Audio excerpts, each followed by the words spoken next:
स्वागत है प्यारे बच्चों। आज हम 7वीं कक्षा के हिंदी विषय का रहस्य यह पाठ देखेंगे। इस पाठ के लेखक का नाम है डॉक्टर हरिकृष्ण देवसरे। इनका जन्म 1940 नागौद मध्य प्रदेश में हुआ था। मृत्यु 14 नवंबर 2013 में हुई। इनकी प्रमुख रचनाएं हैं संपूर्ण बाल विज्ञान कथाएं आदि। डॉक्टर हरिकृष्ण देवसरे जी ने बाल साहित्य रचना और समीक्षा के क्षेत्र में प्रशंसनीय योगदान दिया है। इन्होंने अपने पुस्तकों का संपादन कार्य भी किया है। प्रस्तुत कहानी के माध्यम से लेखक ने बच्चों को अंधविश्वासों से दूर रहते हुए वैज्ञानिक दृष्टिकोण को अपनाने के लिए प्रेरित किया है। चलो बच्चों, पाठ की शुरुआत करते हैं।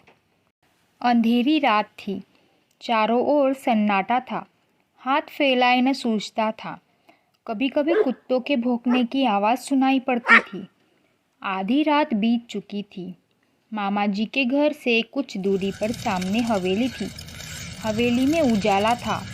आर्यन खेतों को सरपट पार करता हुआ उस ओर अकेले बढ़ रहा था।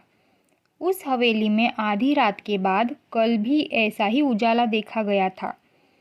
मामा जी ने पहले ही आर्यन से कह दिया था, उधर हवेली की ओर जाने की ज़रूरत नहीं है, वह हवेली भूतों का डेरा है। आर्यन मन ही मन मुस्काने लगा। वह जानता था कि भूत वूत कुछ नहीं होते, यह कपोल कल्पना है। कक्षा में विज्ञान के शिक्षक ने वैज्ञानिक दृष्टिकोण अच्छी तरह समझाया था। रहस्य का पता लगाने के लिए उसने मन में ठान लिया। मामा जी ने कहा था, इस हवेली में पिछले 10-15 सालों से कोई नहीं रहता। पहले उसमें एक जमींदार का परिवार रहता था। अब जमींदार का परिवार खत्म हो गया है। उस तरफ कोई आता जाता नहीं। एक बार घीसू उधर गया था। बेचारे का बुरा हाल हुआ था। 3 महीने तक खाट पकड़े रहा। आर्यन करवटें बदलता रहा। आधी रात को उठकर छत से उसने हवेली को फिर देखा। वहाँ रोशनी थी। गर्मी की छुट्टियाँ बिताने के लिए वह मामा जी के घर आया था। यह एक समृद्ध गांव है। मामा जी के पास एक विदेशी डिजिटल कैमरा भी है। यह बात आर्यन को मालूम थी। मामा जी की एक लड़की थी, उसका नाम था कनिष्का। आर्यन ने कनिष्का से कुछ सलाह मशवरा किया। दोनों बहादुर थे। अगला कदम उठाने के लिए उन्होंने कमर कस ली। अगली सुबह उसने मामा जी से कैमरा मांग लिया। मामा जी को साथ बैठाकर मामा जी का फ़ोटो लिया। फिर मामा मामी और कनिष्का के भी फ़ोटो खींचे। कनिष्का ने मामा मामी के साथ आर्यन के भी फ़ोटो खींचे। मामा मामी जी बहुत खुश थे। मामा जी ने कैमरे की तारीफ के पुल बांधते हुए कहा, रात में मामूली रोशनी में बिना फ्लैश गन के भी यह तस्वीर खींच लेता है। कमाल का लेंस लगा है इसमें। आर्यन ने कैमरा अपने पास रख लिया था। कैमरा पाकर आर्यन और कनिष्का बहुत प्रसन्न थे। वे दोनों रात होने का इंतज़ार करने लगे। रहस्य का पता लगाने का यह अच्छा अवसर था। अंधेरा होते ही दोनों घर से निकल पड़े। हवेली सामने थी।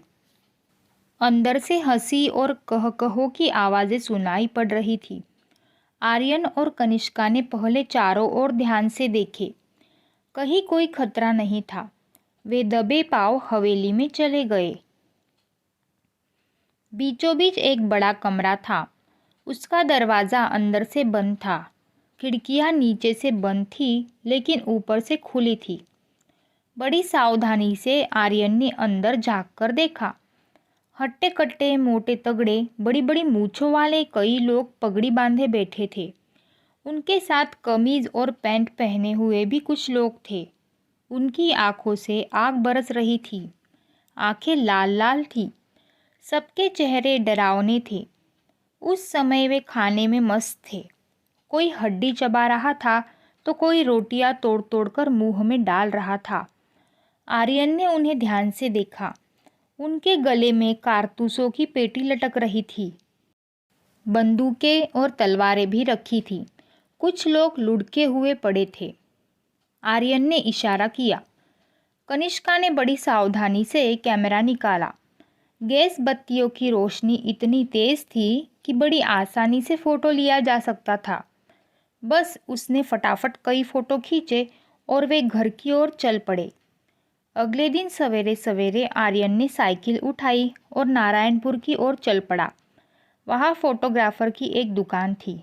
सभी फ़ोटो तैयार कराकर शाम तक वह लौट आया। कनिष्का ने अपने पिताजी से कहा, आप कहते हैं भूतों के पैर उल्टे होते हैं, उनकी छाया नहीं होती, उनके फ़ोटो नहीं ले सकते, लेकिन कल रात हम भूतों के डेरे पर गए थे, वहाँ कुछ फ़ोटो लिए हैं, ज़रा देखिए तो। उन्होंने फ़ोटो पिताजी को दे दिए। वे परेशान हो उठे। उन्हें ऐसा खतरनाक काम पसंद न था। फ़ोटो देखकर उनकी आंखें खुली की खुली रही। बोले, तो क्या भूत इंसानों जैसे होते हैं? इंसानों जैसे नहीं, इंसान ही भूत है। देखिए ना, इनके पैर सीधे हैं, इनकी छाया भी है और इनका फ़ोटो भी आ गया। असल में भूत भूत की अफवाह है। कोई हवेली की तरफ न जाए, उनका रहस्य न खुले, इसीलिए उन्होंने भूत होने की अफवाह फैलाई है। यदि लोगों का आना जाना रहता तो ये लोग वहाँ अपना क्रियाकलाप कैसे चलाते? फिर कुछ रुककर बोला, आप मेरे साथ थाने चलेंगे? मुझे इस मामले में बहुत गड़बड़ लगती है, आर्यन ने कहा। थानेदार ने फ़ोटो देखते ही कहा, इन डाकुओं की गिरोह ने कई वर्षों से बहुत ही उत्पात मचा रखा है।